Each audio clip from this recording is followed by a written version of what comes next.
Remember, Sally, when I promised to... Final episode of this crossover series. That's right, Major. You did. I lied.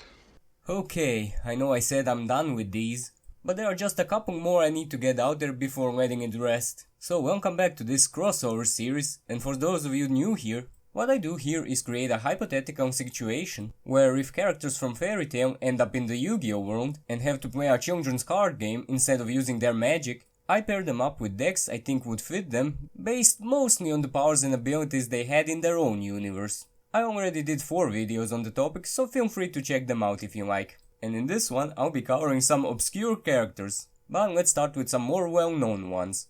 First up we have Alzack.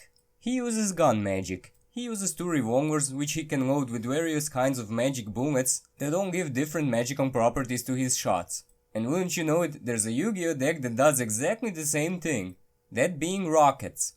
The main deck rocket monsters represent the bullets, that have different kinds of effects that can activate when they are targeted.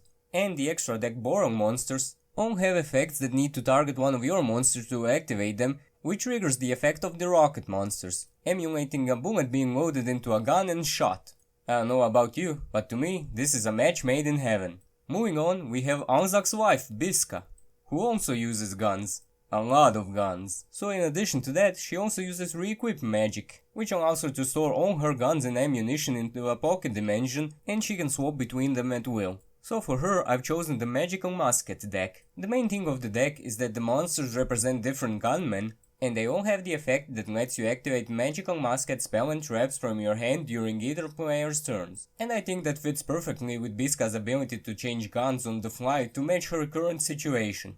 Next up we have the 4th Master of Fairy Tail, Macao, who uses the magic called Purple Flare, which is just fire, but it's purple.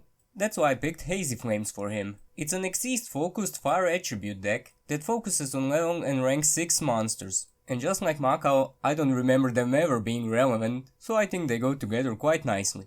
And of course you can't have Macao without Wakaba, so he's next on my list. He uses smoke magic, which allows him to manipulate smoke, which he creates by smoking either a pipe or a cigar, but since Yu-Gi-Oh is a children's card game, there aren't any smoking archetypes. So I thought the next best thing would be Cloudians, an archetype based on clouds, but one of their members is called Smokeball, so there's that.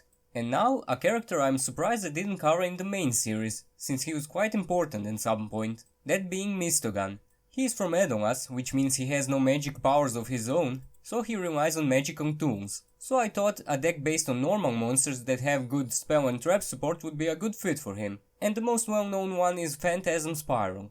And like I said, the deck focuses on having a normal monster on the field that are supported by normal monster specific equip spells and can be protected by trap cards that can be activated from the hand if you have their field spelled on the field.